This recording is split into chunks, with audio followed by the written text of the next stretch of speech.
Bonjour Bertrand. Bonjour Xavier. Alors cette semaine, on a remarqué que le mot adaptation revenait un peu sur toutes les lèvres, hein, aussi bien chez Macron que chez des personnalités un peu plus militantes. Donc qu'est-ce que tu peux nous dire de l'adaptation? Oui, alors c'est le grand mot de la semaine, adaptation, et c'est pas idiot parce que nous on est pour l'adaptation, hein. Tu sais que la grande chose en ce moment c'est de modifier le climat, c'est d'essayer de jouer sur le curseur CO2, et ce qui est un projet complètement incroyable et délirant et sur lequel on n'aura jamais aucun résultat. Et donc l'idée c'est de s'adapter, nous on le dit depuis longtemps, arrêtons de dépenser des milliards pour changer le temps qu'il fera dans un siècle, et puis plutôt adaptons-nous. Et en fait, ça a été le premier mot qu'on a retrouvé sur Twitter cette semaine, c'était d'un sulfureux homme politique maintenant, puisqu'il est à Reconquête, qui s'appelle Damien Rieu, quelqu'un qui est connu donc pour être plutôt sur une ligne très anti-immigration, mais il a tweeté un truc intéressant, tu vois là, une politique écologique de gauche, c'est penser qu'on va modifier le réel, le climat, et une politique écologique de droite, c'est s'adapter au réel. Donc on voit là qu'il est en fait dans une position où il pense que son parti, en général la droite, doit s'adapter au changement climatique et non pas vouloir le modifier. Donc c'est pas et idiot, puisqu'on reproche toujours à la gauche d'être un peu hors sol, tandis que la droite serait plus réaliste d'une certaine manière. Donc c'est un message qui est pas idiot et qu'on a repris d'une certaine manière. On est pour qu'on s'adapte aux nouvelles données de l'environnement. Et en fait, ce qui est incroyable pendant la semaine, c'est que ce mot-là est revenu dans la bouche du plus grand d'entre nous, en termes de responsabilité, du président de la République. Donc on va écouter Macron. Est une réalité. C'est ce qu'on appelle l'adaptation. Et c'est tout à fait vrai que, quels que soient les efforts qu'on fait, nous aurons à vivre les conséquences du dérèglement climatique, il est déjà là. Et donc on doit s'adapter. Ça veut dire qu'on va devoir changer nos villes, nos paysages, nos régions, pour faire face à des événements climatiques auxquels elles n'étaient pas habituées. Il y aura peut-être des endroits où on devra créer des interdictions, mais surtout, on doit repenser aussi ce qu'on avait oublié. Ceux qui, d'ailleurs, travaillent ou vivent dans le Marais, à Saint-Omer ou ailleurs, me l'ont rappelé quand moi j'y suis allé. Avant, l'évacuation vers la mer se faisait beaucoup plus simplement. Les wateringues fonctionnaient mieux, on curait plus simplement les cours d'eau, et on avait un accès à la mer qui allait beaucoup plus vite, qui évacuait plus de mètres cubes, parce que le port était plus adapté. Et à travers le temps, il y a certains investissements qui n'ont pas été faits. Nos règles se complexifiant, le coût de certaines opérations augmente. Et là où on le faisait avec les collègues, où c'était simple et pas cher de le faire, on a créé de telles normes qu'on ne le fait plus. C'est ça ce qui s'est passé progressivement. Donc il y a des réponses. L'adaptation, il y a des réponses. Et parfois il y a des réponses, vous savez, de bon sens que les gens qui vivent sur ces territoires connaissent bien mieux que beaucoup. Allez dans l'Audomarois que j'évoquais, dans le Calaisis, dans le Dunkerquois, les gens ils savent très bien ce qu'il faut faire. Donc tu vois, en fait là, il dit qu'il faut s'adapter. Premièrement, il y a un changement climatique, il faut absolument s'adapter puisque c'est comme ça. Et deuxièmement, il raconte ce qu'on a un peu dit la semaine dernière, c'est que en fait le problème du Pas-de-Calais apparemment, c'est qu'on n'a pas entretenu, si tu veux, la nature, pour le dire simplement, on n'a pas curé les fossés parce qu'il y a de plus en plus de normes qui empêchent de le faire. Et que ça s'est complexifié avec le temps, si tu veux. Donc ça rejoint ce qu'on disait la semaine dernière, et aussi sur l'entretien des forêts, tu sais, on avait parlé de ça. Donc, en fait, c'est ça. Il faut se demander si est-ce que c'est vraiment une adaptation, si tu veux, au changement climatique, ou tout simplement la continuité de ce qui s'est fait depuis des siècles et puis de millénaires, comme dit Macron, par les gens qui sont sur le terrain, quoi. Et donc, c'est pour ça que je voudrais te montrer un tweet qui a été fait là, par Guillaume Séché, qui est quelqu'un qui est très suivi, là, qui parle de météo. Et il dit, tu vois, si le Pas-de-Calais est généralement l'un des départements les plus touchés par les inondations, le nombre d'arrêtés de catastrophes naturelles en lien avec les inondations n'a pas augmenté depuis 1982 en France, contrairement à ce que l'on pourrait penser. Donc tu vois, ça, la première carte, là, c'est les départements qui sont le plus touchés par les arrêtés de catastrophes naturelles. Et tu vois que le Nord-Pas-de-Calais, là, est très, très touché de façon générale. Et puis, tu n'as pas de catastrophe naturelle plus importante en France aujourd'hui qu'hier. Donc, est-ce qu'il y a vraiment une adaptation à avoir par rapport aux événements extrêmes, comme on le dit souvent? Ben, sur ces sujets-là, c'est pas le cas, en fait. Il y a tout simplement à redevenir ce qu'on était avant, s'adapter non pas mais s'adapter aux conditions météorologiques qui changent en permanence et de façon assez brutale et de façon assez inattendue, si tu veux. Donc voilà, c'était le grand mot adaptation. et qui a été repris en fait après par Christophe Béchu, qui a été sur le plateau de France Inter. Et lui aussi, tu vas voir, on va l'écouter, ça dure pas longtemps non plus.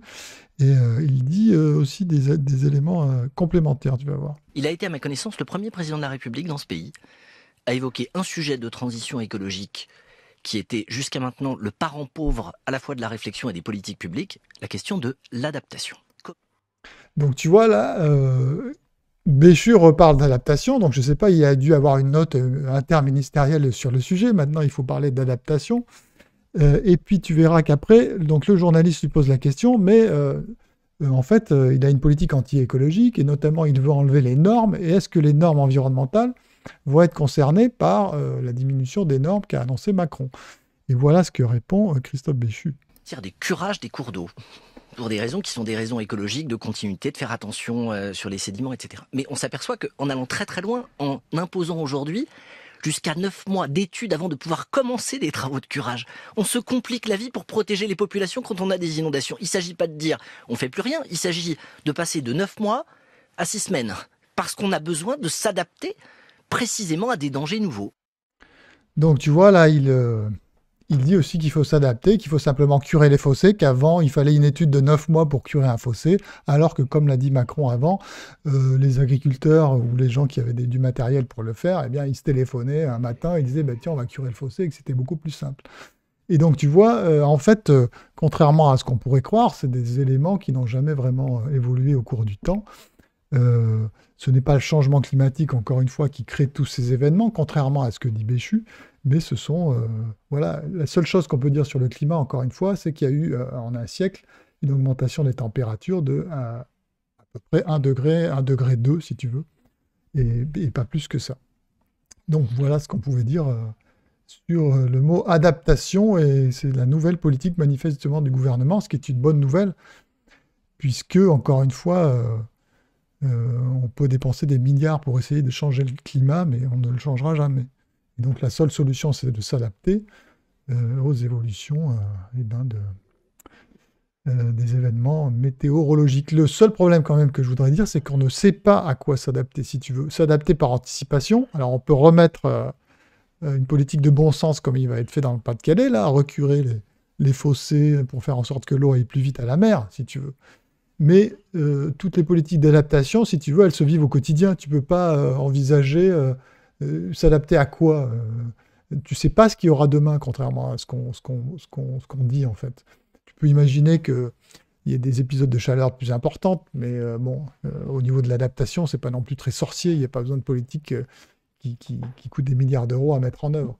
Et donc, voilà, la difficulté, c'est que l'adaptation, elle se vit au quotidien, elle n'est pas anticipée de façon très importante, parce que, en fait, on est face à un avenir totalement incertain, quoi.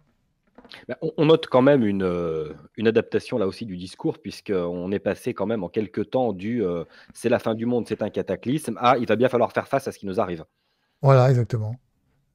Exactement. Donc, et puis faire face tranquillement, en fait. C'est extraordinaire d'ailleurs dans la justification de Macron d'en revenir au terrain en disant voilà ce qu'on m'a dit sur le terrain, que les gens savent ce qu'il faut faire, c'est pas compliqué, il faut refaire ce qu'on faisait avant, quoi, au niveau de l'entretien de la nature. Et là, le fait que le président lui-même comprenne ça, c'est quand même plutôt très très positif, quoi. Et ça montre que c'est pas mal aussi de dénoncer l'alarmisme, puisque finalement ça commence à rentrer dans les têtes, parce que d'un côté on a l'alarmisme environnemental et de l'autre côté on a une gauche très idéologue.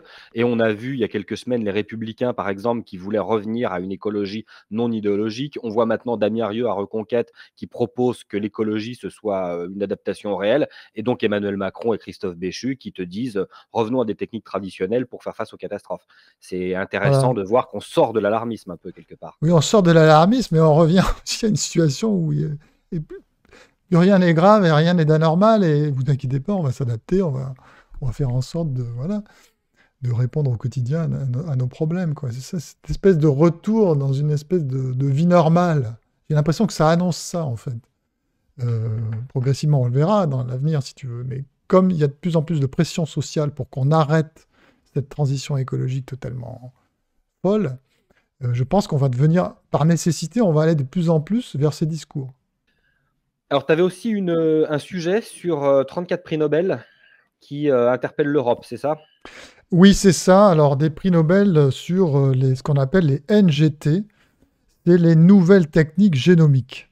Alors, ils ont fait une tribune et un appel au Parlement européen, pour les parlementaires européens, pour qu'ils évitent, si tu veux, de mettre ces NGT dans la réglementation européenne sur les OGM. En gros, l'Europe est une des seuls endroits où on ne peut pas utiliser les NGT comme on veut. Alors, les NGT, ce sont des nouvelles techniques donc génomiques qui permettent de modifier génétiquement par exemple les plantes, mais sans mettre de l'ADN qui vient d'autres espèces, par exemple, mais de transformer pour les rendre résistantes à certaines maladies, pour faire en sorte qu'ils soient moins sensibles aux sécheresses, etc. Et donc cette technique a besoin d'être utilisée et d'assouplir la réglementation. Et donc ces prix Nobel, oui, implorent, disons, les parlementaires européens de permettre d'utiliser ces nouvelles technologies au nom, si tu veux, de l'amélioration de l'environnement, puisque ça peut avoir un effet très positif sur l'environnement. Et donc, non, simplement ce que je voulais dire, c'est qu'effectivement, toutes si tu veux, les techniques aujourd'hui, dont les techniques OGM, finalement, peuvent avoir des bénéfices sur l'environnement, bien qu'ils soient considérés souvent par le monde de l'écologie comme une mauvaise chose, tu sais, c'est toujours pareil, on veut se débarrasser du mal et on pense que ça va nous faire du bien. Là, sur le glyphosate et les néonicotinoïdes, tu sais, hein, c'est le même problème. Est-ce que nous débarrasser du glyphosate nous fait-il du bien du point de vue environnemental? C'est pas du tout certain, parce que les glyphosates peut permettre, par exemple, de faire de l'agriculture de conservation des sols. Mais mais on veut l'interdire. Enfin, il y a un projet en tout cas de l'interdire, même si ça a été réautorisé pour 10 ans. Et donc là, c'est pareil je crois qu'il faut être ouvert aux technologies modernes, et c'est ce que veulent signifier ces prix Nobel, contre en fait les tentatives de tout vouloir interdire. Je crois qu'il faut tester, et si ces plantes peuvent apporter des meilleurs rendements, puisqu'il va falloir quand même nourrir beaucoup de monde, et que les politiques écologiques sont en train, en tout cas en Europe, de créer des baisses de production assez importantes. Et donc voilà, ce que je voulais dire là-dessus, c'est qu'il y a ce débat on va en entendre parler de nouveau, mais comme ça date d'aujourd'hui, le vendredi, on est le combien aujourd'hui? Le 19 janvier, voilà. Eh bien, vous pouvez retrouver l'appel de ces scientifiques, même si on peut remettre... Enfin, si tu veux, c'est pas parce que c'est un appel de 34 prix Nobel que c'est forcément juste, etc. Parce que moi, j'aime pas trop, en général, tu sais, les appels comme ça signés. C'est pas parce que tu as 10 000 scientifiques qui vont dire forcément la vérité, etc. C'est intéressant en fait de se poser la question, mais il est légitime aussi d'avoir peur que ça puisse être dangereux ou inefficace. Absolument. Donc tout est légitime, mais je veux dire, c'est pas parce que c'est écrit par des scientifiques que c'est la vérité ou quoi. Donc, puisque tu peux avoir demain une tribune qui dit exactement l'inverse, signée par plein de scientifiques. Donc en tout cas, il y a un débat là-dessus. Je pense qu'il y a effectivement pour l'instant peu de... Tu sais, les OGM, c'est vrai que ça fait très longtemps qu'on les utilise dans beaucoup de pays. Donc il n'y a pas eu, je pense, maintenant, on peut le dire, d'impact sur la santé humaine, en tout cas. Après, sur l'environnement, c'est autre chose, mais voilà. Donc il y a ce débat-là qui arrive, et ce n'est pas inintéressant de le suivre. Donc nous, on est plutôt ouverts à toutes les améliorations technologiques qui peuvent nous rendre service. Et puis c'est aussi une façon de s'adapter à la réalité contemporaine que de débattre de tous ces sujets. Absolument. Donc voilà, vous pouvez suivre ça. On va rappeler que c'est intéressant aussi de constater qu'Action Écologie a peut-être une petite influence sur ce changement de vision, puisqu'on a reçu quand même, on reçoit des messages, on reçoit des encouragements. On a des gens qui s'abonnent, on va les inciter à s'abonner encore plus. Exactement, abonnez-vous. À nous suivre sur nos réseaux sociaux et à aller sur notre site actionécologie.org pour recevoir la newsletter hebdomadaire et ainsi se tenir au courant de toutes nos actualités. Voilà, exactement. Est-ce que tu as un non, écoute, voilà, abonnez-vous et adaptons-nous surtout. N'ayons pas peur du futur. Merci beaucoup Bertrand. De rien, à bientôt.